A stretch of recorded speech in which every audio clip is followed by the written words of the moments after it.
Well, this is what it looks like after, I think, about a month of mowing. I put holes in the guards right here. I'll show you in a minute. But it definitely looks much better. It's also been a lot drier, which is nice.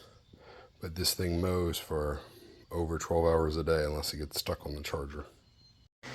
So this is what it looks like with the blades removed. Out of habit, I started to clean up under here, but I didn't pull out very much. But over here is what is stuck in here. Obviously, you've got that, which I think there's no solution for that. But you can see I had a stick stuck in here. That's really bad. And then this is still full. And even on this side with no stick, it's still full. It's not dropping through the hole and getting out. So I'm going to go ahead and remove these guards. I'll show you what it looks like under the guards. And then I'm going to put some 3D printed ones I bought on Amazon. I wish I could have gotten some real fancy ones from, if I'd gotten my own 3D printer, I probably would have experimented with a few different designs to try to protect this area. You can get some guards that might come up a little bit to try to keep the grass out of this area. But I just don't have time to mess with a 3D printer. Didn't feel like buying really expensive ones. So when I saw Crazy Postman do his video, he mentioned Amazon. I just figured, you know what? They're like $11.50 or whatever, 12 bucks. Let me just do it. And I figured I'd make a video out of what I found, and sure enough, that's what I suspected. My holes were not working, so I'm going to go ahead and remove the guards and put the little sealer guard right here that I bought on Amazon and be done with it. This is what it looks like without the guards. Oh yeah. So my holes didn't work. So anyway, I won't even explain my thought process. It's probably not worth doing since they're clearly not working. Anyway, I will show installing these. I'll probably reach out to Crazy Postman and use his Amazon affiliate link because I'm not an Amazon affiliate. I don't plan on making any money on YouTube. But anyway, I'll try to put a link below for these. But all I'm doing is going to remove all the grass and put this back on here. I'll show you. But basically, this is a seal. You might see in my previous video where I cleaned this and I sprayed water on it. A bunch of people told me, don't spray water on that when you don't have anything screwed in. And they were correct, so I put a disclaimer on that video. Sure enough, you'll see grass does get in here, even when it's properly sealed. You definitely don't want to leave this unsealed.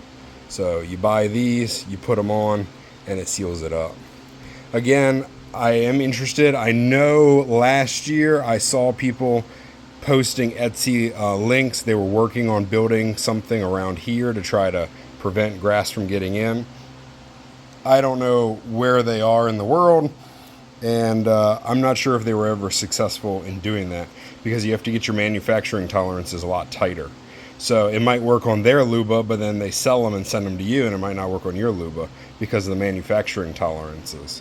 So anyway, I just bought these on Amazon, and hopefully I don't break anything. I will probably buy extra discs because when you remove these, there's a chance you break a disc, you crack it.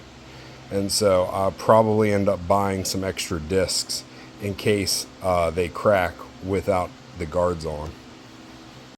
Here's something interesting. Crazy Postman asked what this hole was for, and I was going to tell you it lines up with this little nibbin right there. You can see it sticking up.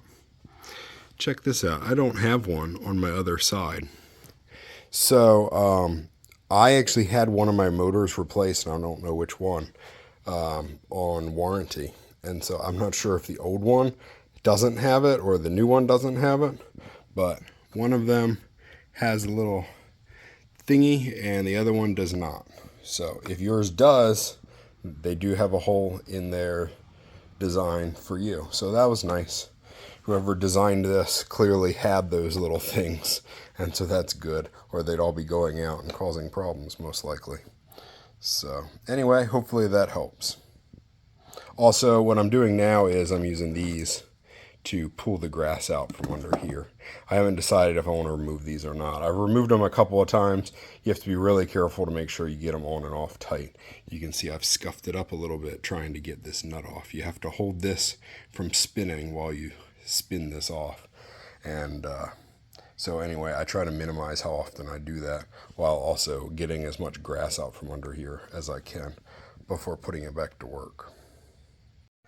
Another quick tip, you can actually get a hold of this thing and pull it all the way up, and you can move it around like this with the vacuum, and the vacuum will suck all the grass that's under there out. Now if it's severely stuck under this metal part, it won't come out, but I don't have that problem right now because I cleaned it recently enough.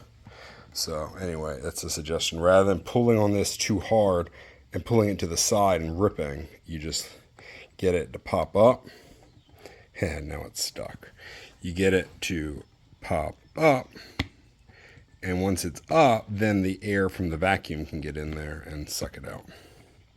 And then you just get all your holes lined up again, and you're ready to seal. So I will show you that. I'm not going to show you all the screws, but lining this hole up with that nibbin and popping it on. And I'll wiggle it in and make sure it's sealed really nice before I start tightening it down. Okay, a question in my mind has come up. Do I put them down like this? In which case this overhang would go over the seal, but it's probably supposed to be like this because see there's an inset part for the screw head to fit into. And then this would help seal out some of that dirt that I was talking about. So that might be whoever manufactured this, which by the way, I don't know if you can read that or not. That might be upside down. It says Daniel Curley. So Daniel Curley, if you're not supposed to be having yours sold on Amazon, good luck going after him. But I appreciate the print. I don't know if I'm going to be able to get enough light in there for you to see, but it feels really tight.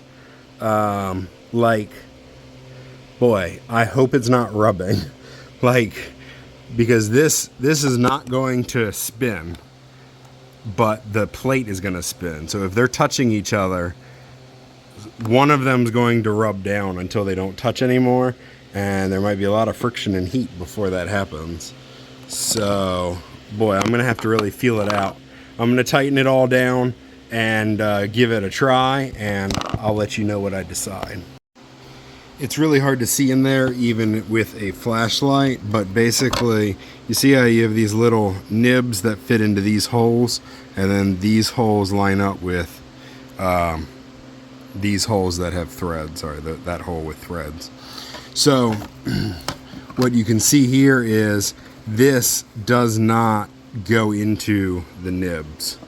So when I spin this, it should push into these little studs should push into the little holes, and they cannot. And the reason for that is this ridge is too tall. So sorry Daniel Curley, but I'm gonna have to turn it over.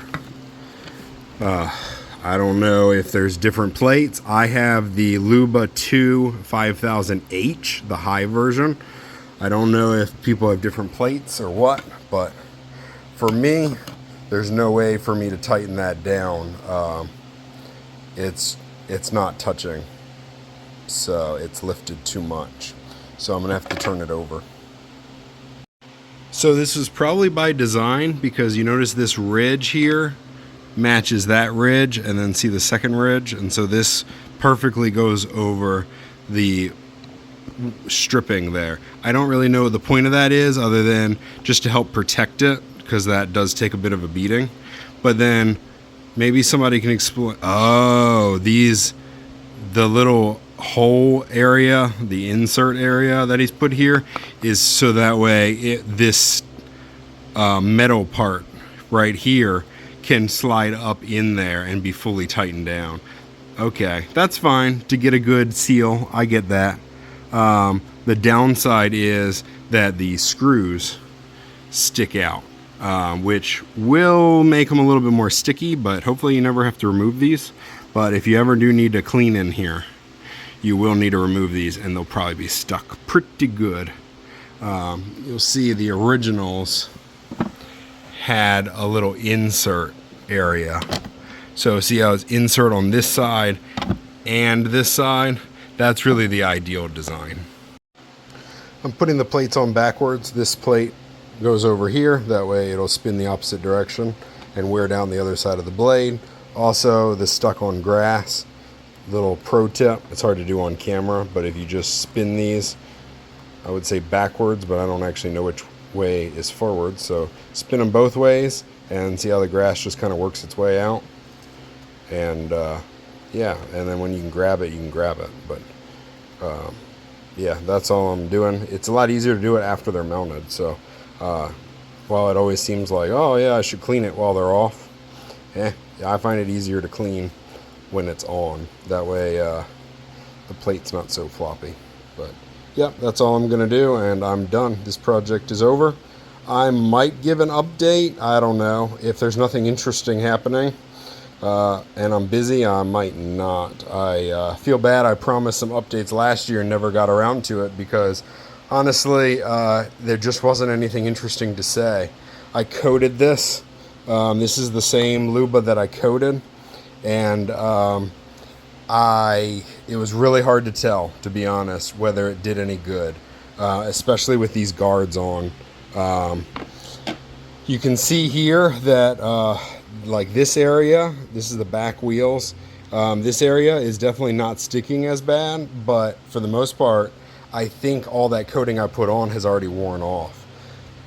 I only expected it to last a year because I've got an 1.25 acres, so this thing does a lot of work, and I don't have pretty grass either, so it's pretty tough grass. I have wild grass, so I've got all the different kinds in my yard. So anyway, I don't want to make any promises about any updates. I think plenty of other people, Crazy Postman already made videos on this, but I'm sure maybe some others will. Stay away from all those YouTubers that just make review videos that received a Luba for free. They're just doing talking points, and it's pretty well a waste of time. But there'll be some people doing real videos, real reviews, showing their real experience. And so I probably don't need to talk too much about this, but if anything interesting happens, I'll let y'all know. I went inside and totally forgot about one thing. One thing that made me pause and reconsider whether or not I should remove the guards and should put these little sealers on is some people report this issue where the motors sound really bad afterwards. The theory is that basically the guards are adding some extra weight to the motors, and with the weight removed, it allows the motors to sort of vibrate, kind of like a washing machine on its spin cycle when you've got something heavy and out of balance. That's my theory as to what's happening.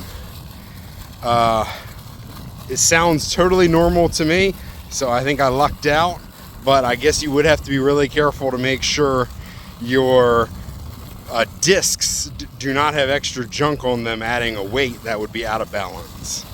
So anyway, I'm good. I'm happy to report mine at least does not have that problem, but it is worth noting that there is that risk. Every once in a while I see somebody post about that problem.